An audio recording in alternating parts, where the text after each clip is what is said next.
Kahit kayo, magugulat rito.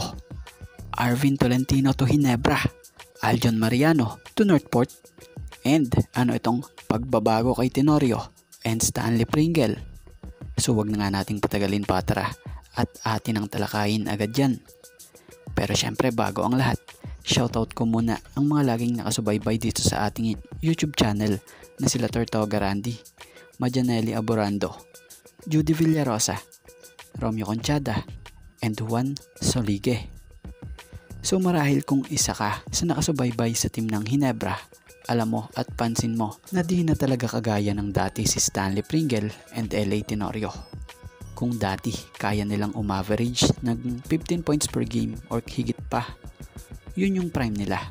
Pero ngayon, kahit na di na sila ganon ka-effective tulad ng dati, respect pa rin naman sa kanila at saludo tayo sa dalawang gwardyang ito ng Ginebra. Dahil si Stanley and LA, kahanga-hanga pa rin naman ang puso ng mga ito para sa team.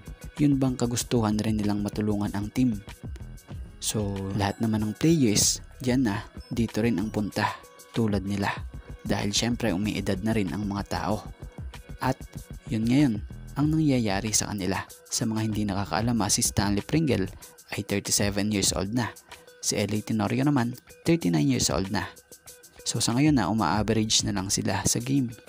Gaya ni LA Tenorio ng 3.20 points per game, 2.60 rebounds per game, and 2.10 assists per game.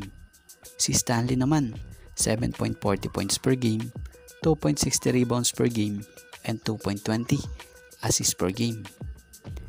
At mapunta naman tayo rito sa nakakagulat na balita or trade rumor na ayon sa post ni Husay Pilipinas, Ginebra Arvin Tolentino, Northport Aljon Mariano.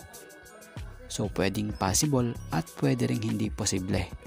So sa posible, kung magkaroon siguro ng isa pang player na pang-add kay Mariano like Ralph Koo or Stanley Pringle, baka yun pa pumayag ng Northport kung ganito. Dahil si Aljon na kakagaling nga lang po nito sa injury at bago-bago pa lang din nakaka-recover. Pero mahusay ito, parang big man kasi rin ang laruan ng player na to eh. So si Arvin Tolentino naman ilang beses na rin nakikita natin na madalas narurumor to sa Ginebra. So hindi nga kaya tuluyang mapunta ito rito sa team ng Ginebra? Lalo pat ganitong player ang gustong gusto ni Coach Tim ngayon. So ayan lang naman batay sa opinion natin. Pero kayo, ano opinion nyo sa trade rumor na ito?